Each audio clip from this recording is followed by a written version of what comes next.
Hey, what's up guys, Foxlone here, and today I'm going to be doing a YouTube video about my cars. These are all the cars I own, and I'm just going to be showing you them. It's not going to be go into too in-depth of it, but I will be making videos individually on cars. So, first we have my 1986 Ford Ranger SXT, or STX. As you can see, interior's kind of... it's okay for a work truck, but yeah, I had to vacuum out and everything. Hinges are frosty and icy, but yeah, here's like a around view of it. Tailgate's not original, sadly, but STX. This is the 4-wheel drive 5-speed manual model with the V6 engine. Locking hubs on the outside. Here's the front of it. As you can see, let's just open it up and open the hood. For some reason, it's super hard to pull. There we go. Anyways, manual, 4-wheel drive, power steering fluid, stuff like that. Let's see if I can get this open without killing my hands. I have it open. I do have to say I do not like the design where they put the hood prop, because this side of the hood hangs down more, and it just scares me every time that it's gonna bend it or something. But no air conditioner, more power. As you can see, 2.9 liter electronic fuel injection engraved on the thing intake. And then right here is the wiring. Very messy indeed, because wiring harness was replaced, not by me, but by a previous owner. And the other day I started it up, and then that stupid thing fell off. But it's easy to fix. Just have to bolt it back on with these 2 bolts right there, and then make sure none of the wires are frayed. But it does run. I'll show a little clip of it running, since I took a video of it yesterday. So yep. This truck has a high mileage truck, that's for sure. If we go inside, all right, gonna give it a cold start.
Two-tone paint decal. This was the top of the line model. Has a toolbox too. So the gauge shows 189,000 miles, but it's broken. It doesn't work anymore. I'm guessing this has about, by pedal wear, these are the original pedal pads, anywhere to almost 300,000. Very high mileage, maybe even 400. The guy that owned it previous before me said he drove it all the time. There was a problem with it. The transmission is slipping, so figure that out. It's not wanting to shift into gear, even though the clutch is good and solid. I'm not quite for sure, but have to figure that out. On to the next one. Next up is my 19. I'm pretty sure it's an 83. Not quite for sure, but still working on getting a title. I rescued this one from a field.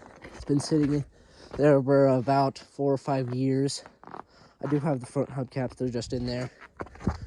So I have all 4 hubcaps, luckily. It used to be a nice, original color of it was a silver, but then the previous owner that bought it from that previous owner decided to spray paint it with some cheap black spray paint for whatever reason, and now it's worn off and formed this kind of, I don't know, almost cool camo-ish black and gray color. But yeah, this car has kind of had a hard life. People that owned it didn't take care of it too much, but they did do maintenance on it, thankfully. Probably the only reason why this thing's still alive. All the door handles are broken, except for the driver's side. As you can see. This was one of the higher trim models. It might have, I don't think it's the top of the line model. I'm not for sure, but it's the V6. Had the V6, which was a higher trim model. Has a red interior in it. Interior is very dusty, dirty, because it's been in a field. Sadly, the dash is cracked. So as you can see, it only reads that much, 3,000. Obviously, that's wrong. The dash is, the miles has been rolled over. I don't know how many times, but yeah, I'm gonna do a YouTube video about this car. I already popped the hood, body by Fisher, stuff like that. Need to put some grease on those. What if we open this up? It had a really weird hood popper up there. It has V6 here in its glory. Water pump, I noticed, has been replaced. These weird support strut bars, don't know what you call them. Have to undo it to get the battery in there. But this car definitely does need a tune-up, and we do. Next up is my 1987 Chevy Cavalier Coupe. This is the base model with the 4-cylinder, 5-speed transmission, manual. As you can see, it has the nice pinstriping, but sadly it's suffering from some rustage issues. For some reason, it's really rusty on the doors. As you can see over there, it's pretty rusty too. Don't quite know why, but it is. So let's move into interior now.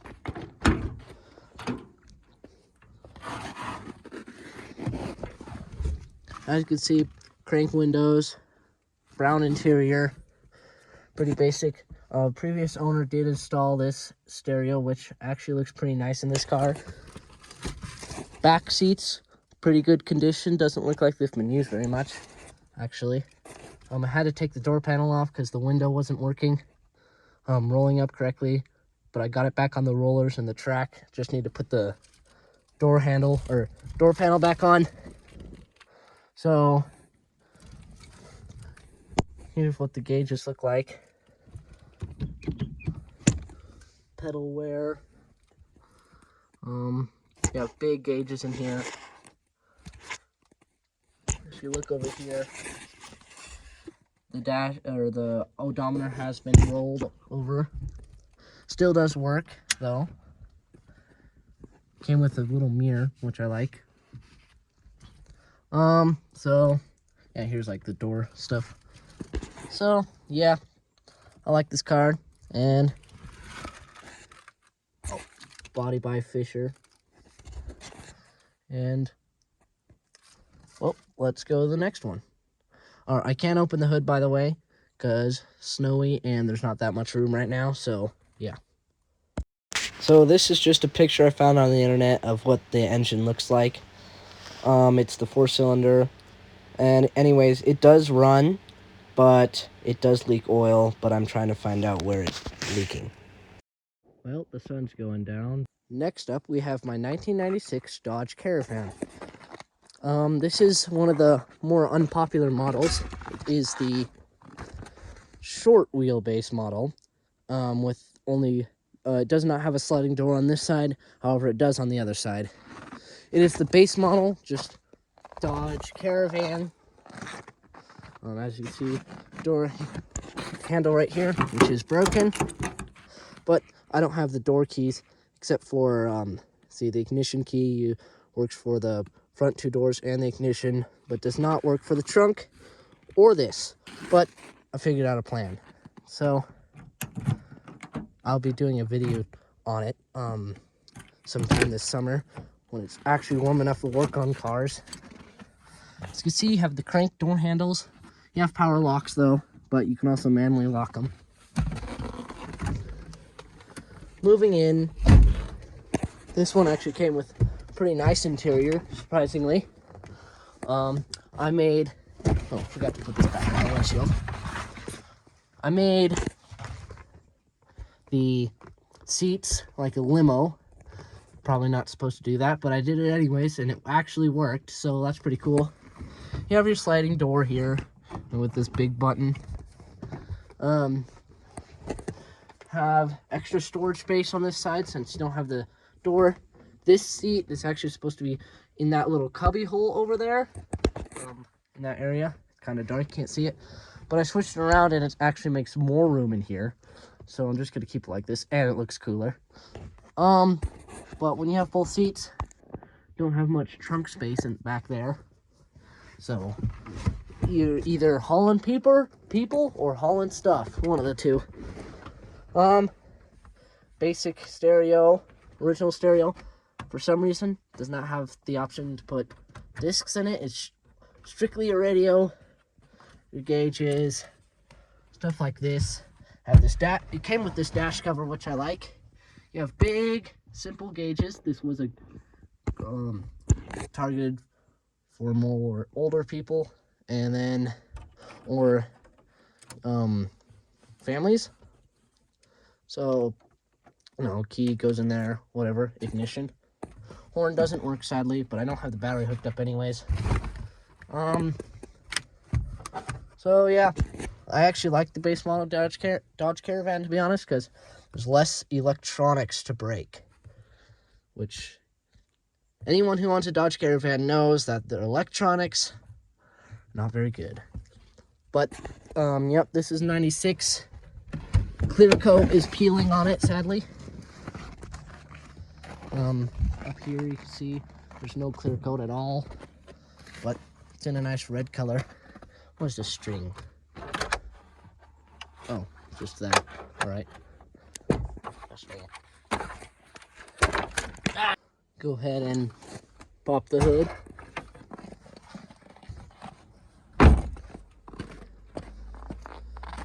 I see. Into the engine bay we go. This has the Mitsubishi 3-liter V6 or Chrysler 3-liter V6, but it's made by Mitsubishi. Since it's a Mitsubishi engine, it burns oil, and this one burns oil. This car has a digital dash, but his has almost 300,000 miles. If I remember correctly, it has 289,000 miles. So almost 300,000, and it burns oil. So just have to keep check on the oil. Otherwise, this car's fine. Next up, we have my 1988 Cadillac Deville Coupe. That's covered in icicles. But this is the Coupe version. Just has the standard 4.8 liter V8. The tire went flat, it wouldn't air back up. And no, I don't have it sitting on the brake rotor in the suspension. There is a gap underneath, if you can see, but I have it sitting on something to where it won't ruin that. Right here, we have a little, a dent collision here. Don't know what happened, but the previous owner crashed it, and yeah. This car does run just fine. Forgot how many miles are on it, but it does run just fine, except for there's a little coolant leak. Already located it in the hoses. It has the metal hubcaps, and yeah, here's just an overview. Sadly, this is tarnished, but replaceable.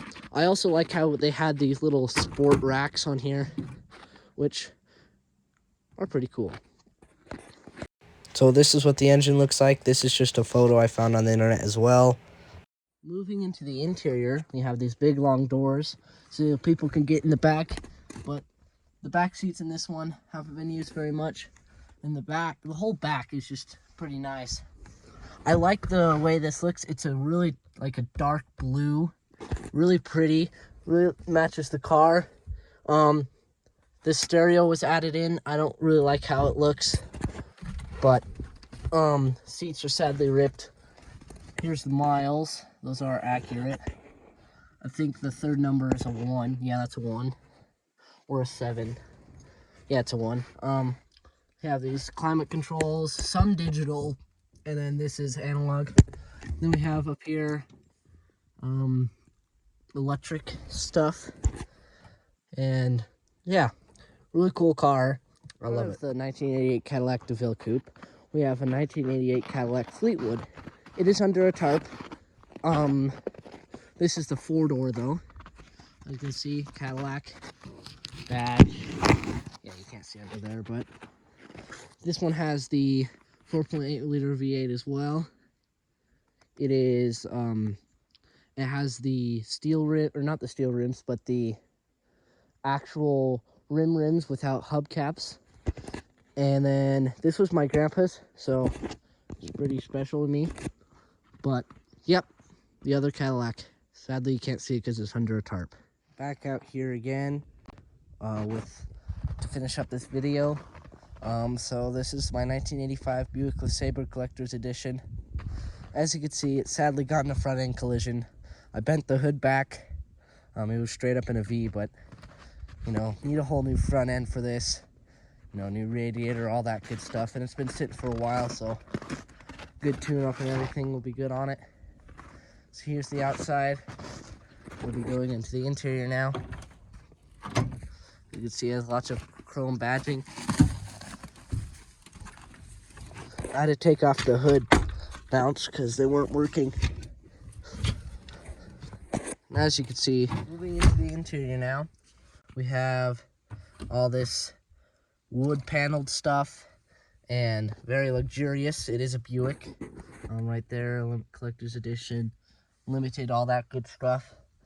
I've been trying to preserve the interior as much as possible.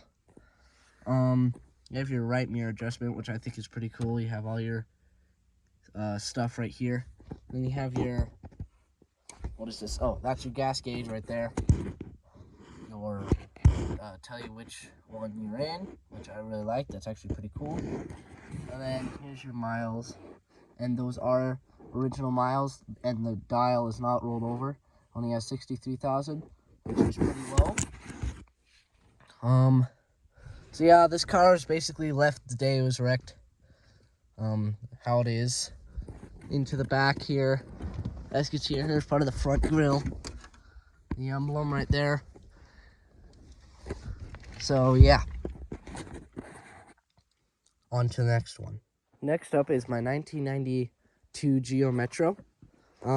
So this one has a 3-cylinder manual, 5-speed manual, I'm pretty sure. And here's the front. So it did catch on fire, sadly, but rescued her. As you can see, interior's all tarnished.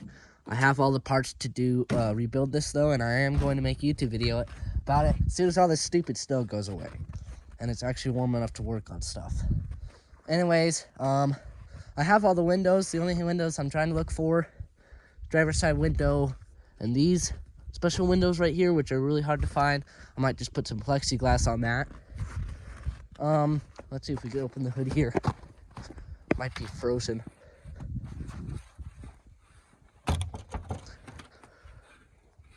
And it is indeed frozen. So, engine, transmission are still good, thankfully. And yeah. Last one on my list is my 93 Geo Metro. It looks exactly like the red one, but it's white and it's not burnt. It has the 3-cylinder manual as well. I had it tarped up because I had some extra crappy tarps laying around. And the reason why all my cars aren't tarped up is because I don't have enough tarps. But this one, I got about last year. I've been working on it. Then winter came around, so I tarped it up. It's a non-runner at the moment, but it's almost to the point of running. Don't know how many miles are on it. Pretty sure close to, I think, 200,000. Not quite for sure. But yeah, that'll do it for this video. And I'll list all the names of my cars in the description if you want to know their names, because I name my cars. And yeah, hope you all have a nice day. See you in the next YouTube video. Goodbye.